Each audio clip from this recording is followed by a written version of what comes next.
Hey there, I'm Becky, and welcome to the Literary Escapes podcast. Today on the podcast, we are going to take some literary escapes. I've got several books for you, so buckle up and don't worry about packing your bags. I've got you covered. Today I'm going to share with you the books that we are reading in my book club this month and share what our destination is. Each month in the book club, I choose a new destination and two books that take us to that destination. And we read those, discuss those, and meet at least one of the authors. And I like to share with you all the books that I looked at in trying to find the books for book club, because some of them are pretty awesome. I just didn't choose. So that's what I've got for you today. We are going to historic England in London. And so all the books that I have for you today are set in historic, and historic will mean a few different things in here. Let's jump into the books and I'll let you know what I've got for you this month. So the books that didn't make book club, let me share with you what I try to find when I look for books for book club. I like books that have either a hopeful or happy ending. I try to find books that are written by women. I don't always do that, but I try to find books that are written by women. I try to find books that are easily accessible, whether inexpensive on Amazon Kindle or, if I can find them in my library. I figure most people probably can. So those are the things that I try to find. And they need to be engaging. If they don't draw me in within the first couple chapters, I typically don't stick with them and I won't choose them for book club. So those are what I try and look for. Let's jump into the books that I did not choose for book club. The first one is one that I read, I guess a couple years ago. I chose the third or fourth book in this series as a book for, it wasn't even the book club at that point. It was just a group that I had on Facebook. And I can't even remember now where we went to in the book, but I didn't realize at the time that it was like I said, third or fourth in a series. And thankfully, there was like 15 books in this series, and I wound up going back and reading them all. And I'm at the point now where I'm waiting, anticipating the next one. So this is a historic fiction or historic mystery set in 1932 London. And the series is called Royal Spyness. It is by Rhys Bowen. And the first book in the series is called Her Royal Spyness. So here's what this one's about. It's London, 1932. Lady Victoria Georgiana Charlotte Eugenie, 34th in line for the English throne, is flat broke. She's bolted Scotland, her greedy brother, and her fish-faced betrothed. London is a place where she'll experience freedom, learn life lessons aplenty, do a bit of spying for the HRH, and find a dead Frenchman in her tub. Now, her new job is to clear her long family name. This book, this is a really fun, it's kind of a cozy mystery, I guess. And Lady Georgiana, or Georgie as she's called in the book, is... she finds a guy dead in her tub and has to clear her family name. I think her brother is accused of the murder. And because of the timing, 1932 London, she is unable to go out and get a regular job. So she is having to figure out how to live by herself in a world that doesn't support women living by themselves, women getting jobs, especially women who are part of the royal family. And so it's a lot of fun. And the series winds up taking us all around Europe in the 1930s. And so it's a lot of fun. If you enjoy a good historical mystery, I highly recommend this series. The second book I've got for you today, it is called The Rose Code by author Kate Quinn. This is a historical fiction, World War II history, 1940, and it is set in the country estate called Bletchley Park. And so here's the blurb on this one. As England prepares to fight the Nazis, three very different women answer the call to mysterious country estate Blakely Park, where the best minds in Britain train to break German military codes. Vivacious debutante Asla is the girl who has everything: beauty, wealth, and the dashing Prince Philip of Greece sending her roses. But she burns to prove herself as more than a society girl and puts her fluent German to use as a translator of decoded enemy secrets. Imperious self-made Mab, product of East End London poverty, works the legendary code-breaking machines as she conceals old wounds and looks for a socially advantageous husband. Both Asla and Mab are quick to see the potential in a local village spinster, Beth, whose shyness conceals a brilliant facility with puzzles. And soon, Beth spreads her wings as one of the park's few female cryptanalysts, but war, loss, and the impossible pressure of secrecy will tear the three apart. 1947, as the royal wedding of Prince Elizabeth and Prince Philip whips post-war Britain into a fever, three friends turned enemies are reunited by a mysterious encrypted letter, the key to which lies buried in the long-ago betrayal that destroyed their friendship and left one of them confined to an asylum. A mysterious traitor has emerged from the shadows of Bletchley Park Path. And now, Oslo, Mab, and Beth must resurrect their old alliance and crack one last code together. But each petal they remove from the rose code brings danger and their true enemy closer. So if you like a good World War II mystery, this sounds like it'll be a really good one. And this is by author Kate Quinn, 1940, England.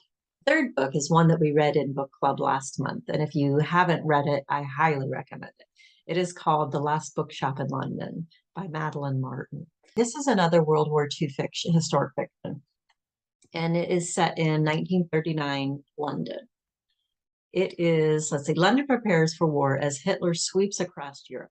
Grace Bennet has always dreamed of moving to the city, but the bunkers and drawn curtains that she finds on her arrival are not what she expected. And she certainly never imagined that she'd end up working at Primrose Hill, a dusty old bookshop nestled in the heart of London. Through blackouts and air raids as the Blitz intensifies, Grace discovers the power of storytelling to unite her community in ways she never dreamed, a force that triumphs over even the darkest of the world. This was one of my favorite books that I read, and it shows a different piece of the war than I had read before, and just the power, like it says, the power of storytelling and the importance of books. And I don't know, it's just like a love letter to reading and to books. And so The Last Bookshop in London by Madeline Martin, highly recommend if you haven't read it yet. My fourth one is a classic. You may have read it already. If you haven't, again, I highly recommend it. It's a Jane Austen book, Sense and Sensibility. This is 1800s England, London, and this is my favorite Jane Austen book. I know most people gravitate to Pride and Prejudice, but I enjoy this one. I think it's fun and really shows some of Jane Austen's sense of humor. And I don't know, I just think the characters are enjoyable. So if you haven't read it yet, here's what this one's about. Sense and Sensibility tells the story of the Dashwood sisters, Eleanor and Marianne, who upon the death of their father are left in reduced circumstances to live in the country estate, a distant relative. So we've got Eleanor, Marianne, and their little sister and mom. And they are, these girls have grown up in the fabulous estate, the Dashwood estate. And because of how the laws work back in the 1800s, the estate is given to his son by another woman, not to his current family. So they are booted out by the new owners and have to go into the country to live at a cottage.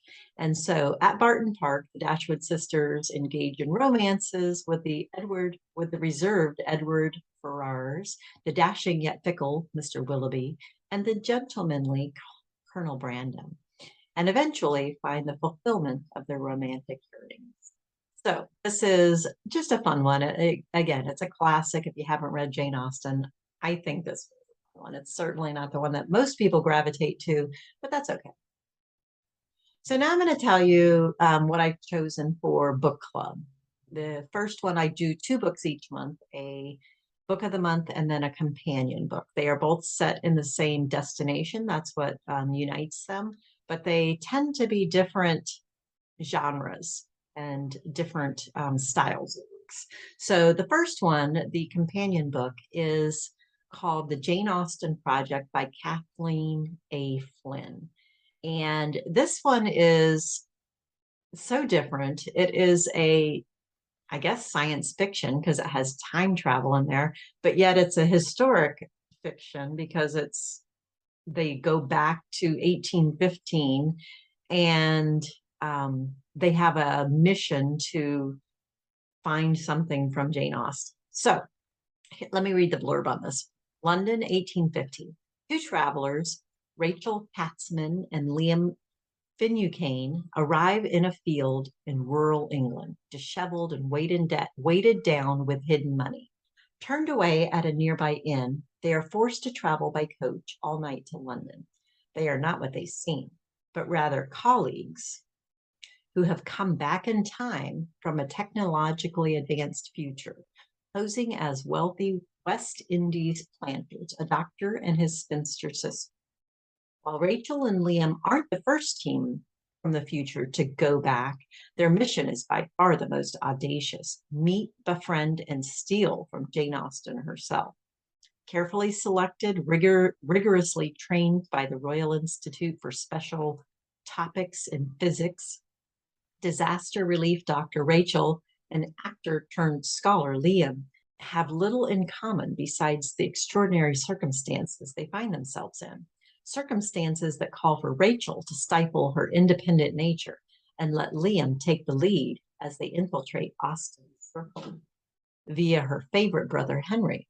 But diagnosing Jane's fatal illness and obtaining an unpublished novel hinted at in her letters pose enough of a challenge without continuous convolutions of living a lie.